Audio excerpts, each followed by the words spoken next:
અમદાવાદ જિલ્લામાં આવેલા 21 વિધાનસભા મત વિભાગમાં લોકસભા માટે કુલ 5458 મતદાન મથકો તૈયાર કરવા તૈયારી આદરી દેવાઈ છે।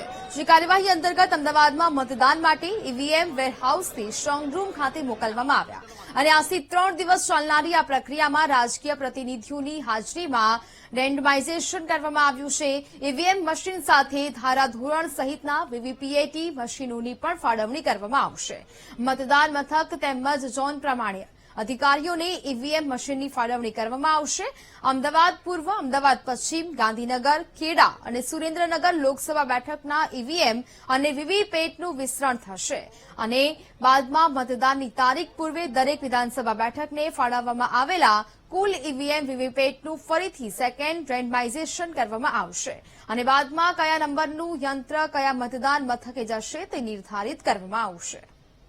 અમદાવાદ જિલ્લામાં સમાવિષ્ટ 21 વિધાનસભા મત વિસ્તાર અને 5 સંસદીય મત વિસ્તાર માટેના ઈવીએમના ડિસ્ટ્રીબ્યુશનની કામગીરી આજરોજ માનનીય જિલ્લા ચૂંટણી અધિકારી અને કલેક્ટર શ્રી પ્રવીણા ડીકે મેડમ તથા જિલ્લા વિકાસ અધિકારી શ્રી અમદાવાદ દ્વારા હાજર રહેલ રાજકીય પક્ષોના પ્રતિનિધિઓની ઉપસ્થિતિમાં આજ રોજ આ વેરહાઉસ ખોલવામાં આવેલ છે અને આ ઈવીએમનું વિતરણ વિધાનસભા સીટ દીઠ જે તે મદદનીશ ચૂંટણી અધિકારીઓને આપવાની કામગીરી હાલ ચાલુ કરવામાં આવેલ છે।